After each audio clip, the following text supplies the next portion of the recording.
Welcome to Bed Crime Stories podcast. I'm your host, T. If you like all things true crime, if you like it delivered in a peaceful, tranquil manner, if you like it clear and concise without drama, then I highly recommend you subscribe. And if you like what you hear, please smash the like button. It's a free way you can help. And now, without further ado, let's dig in. A lot of people following the case of the Idaho 4 are absolutely fascinated by the defendant, Bryan Kohberger, and what his life in jail is really like. Well, today, I'm going to tell you all about it. Kohberger is charged with the crime of taking the lives of Kaylee Gonsalves, Xana Kernodle, Ethan Chapin, and Madison Mogan. Maddie is believed to have been the primary target, and the other three victims are believed to have been in the wrong place at the wrong time. Since January 4th of 2023, Bryan Kohberger has been spending his days at the Latah County Jail while he awaits his June 2025 trial. So Kohberger is living in a jail that only houses 38 people, and it is mixed gender according to the Latah County website. This very small detention center, which is located under a county courthouse, is run by a team of 7 deputies, a bailiff, 2 corporals, 2 sergeants, and a captain. Kohberger is only allowed an hour a day for some type of recreation. He has some choices. He can decide whether he wants to go to the library or to the yard or visit both. He also has access to a phone and a tablet, a commissary, and programs like substance abuse education and worship services. And guess what? The jail is providing vegan dishes for Kohberger. Of course, vegan could mean peanut butter and jelly sandwiches every day. Now, he's only allowed visitors 3 days per week for only 20 minutes at a time, and these visitors have to have appointments. We know from News Nation that as of September 2023, Kohberger's family in Pennsylvania had not yet visited him in jail, but they have been having chit-chats on the telephone. And it is said that Kohberger is a, quote, model prisoner who doesn't make waves and keeps to himself, which is not hard to do because he's segregated, meaning he's being kept apart from the others, likely for his own safety. Now, according to News Nation, he has his own TV with basic cable in his cell, and overall he's avoided involving himself with any other people. He has turned down mental health services, very interesting, but he does spend a half hour a week with a pastor for Bible study and prayer. Personally, I think he could use the mental health services as well. Daily Mail actually sent a reporter to the Latah County Jail to meet with the inmates to talk about what Bryan Kohberger is really like, how he spends his time, yada, yada, yada. So they said that Kohberger is not friendly. He avoids conversation. He stays in his cell a lot. He keeps his eyes forward when he walks through the facility. And according to one inmate, he always has the same expression, or rather, non-expression. He just looks straight ahead. I've never even seen his eyebrows or mouth move. He never says anything. The primary people that he seems to speak to are that pastor who comes and pays weekly visits, and with whom Kohberger has one-on-one time. And of course, he meets with his attorneys. He's also said to be very interested in the news coverage about his own case. Well, yeah, of course. One dude being held at the jail told the Daily Mail, quote, he watches himself all the time. It's really kind of bizarre, end quote. Not so bizarre if he turns out to really be the type of person who was turning into, or possibly already, a serialist, if you know what I mean.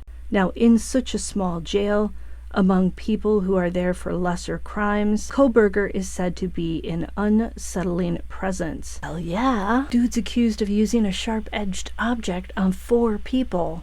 Up close, very personal, very violent. Allegedly, he hasn't been convicted yet. He's still innocent until proven guilty. But I'm not gonna lie, if I was in a jail with that guy and I had to use the same bathroom or showers, I'd be a little worried. One guy who was released from the jail said he'd seen Kohberger just a few times, and he was always flanked by guards. But he and the other prisoners there, they're sort of afraid of Kohberger. This guy said, quote, he'd always talk about the fact he was in the same jail with us. Nobody liked the guy. I could tell you that. There's a lot of hatred, but we were in awe of him. Nothing like that really happens around Moscow.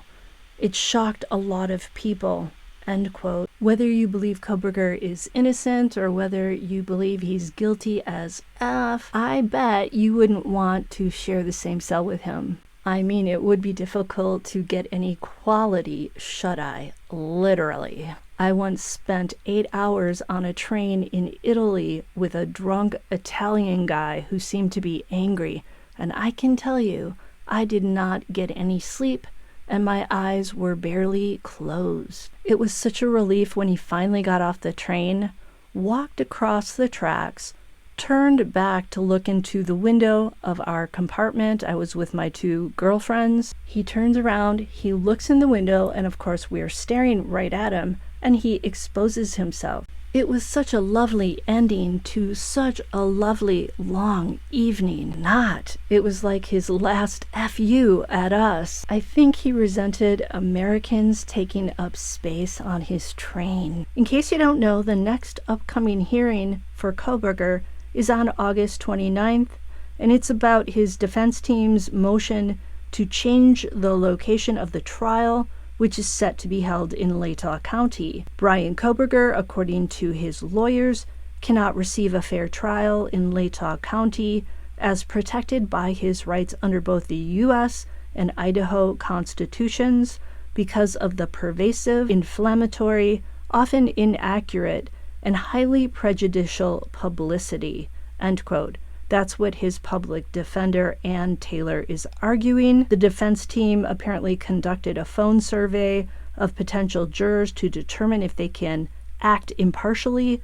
One question asked during the survey was, what rumors or theories, if any, have you heard about these crimes, Brian Kohberger or the victims? The document details some of the rumors that the respondents had heard, including that Kohberger was linked to other crimes in other states, that he stalked the victims, and that he was romantically rejected by one of the victims. One of these respondents said, quote, I've heard that Kohberger has been linked to other crimes in Washington and Pennsylvania. Another respondent said they heard he was linked to a crime in Oregon. In a press release from the Moscow Police Department, there was a filing, and in it they said they'd received inquiries from the media about a 1999 double stabbing in Pullman, Washington, and a 2021 double stabbing in Salem, Oregon. This article I'm reading from says, quote, while these cases share similarities with the King Street homicides, there does not appear to be any evidence to support the cases are related, end quote. Kohberger was 4 years old at the time of the crime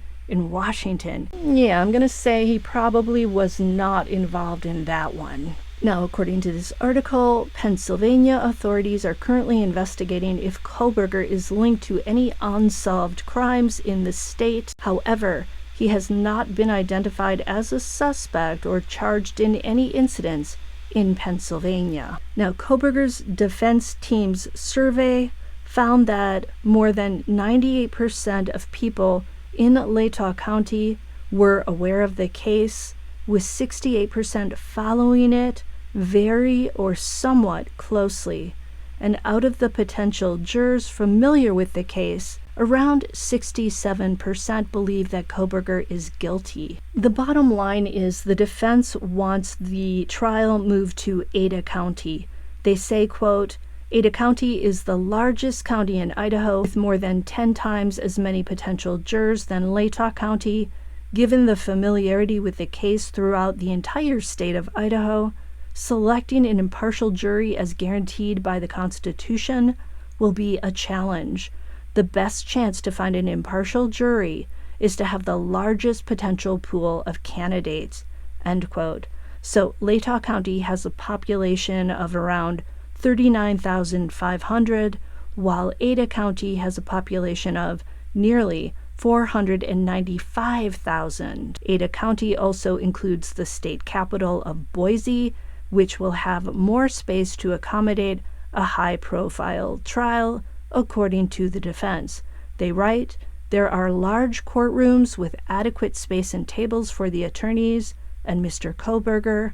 The large courtroom provides space for each counsel to keep materials and necessary conversation out of eyesight or earshot of the other party, spectators, and the media. Due to its size, the courtroom can accommodate a large number of spectators," that's good, "and there is overflow space available for the public to watch the trial," end quote. Now, the prosecutors are opposing the defense's efforts to change the venue of the trial. They say, quote, "I don't think that a change of venue is going to solve any of these problems. The state's position on venue is that the case should be held here. It's a Latah County case. We believe we can select an appropriate panel of jurors from Latah County," end quote. So Bill Thompson has until August 12th to submit a reply to the defense's filing, and then the defense can submit a rebuttal a week later. And Judge John Judge of Idaho's 2nd Judicial District Court will rule on the motion. If the case is moved, he can make the decision to continue presiding over the proceedings, or he can withdraw, and the Idaho Supreme Court would then pick a new judge to take his place. So what do you guys think? Can Brian Kohberger get a fair trial in Latah County, or do you think that the trial should be moved to Ada County? Let me know in the comments, and I'll see you next time on Bed Crime Stories. Hey, did you learn anything? Did you enjoy your time with me? If so, smash that like button and subscribe to my humble channel. Love ya!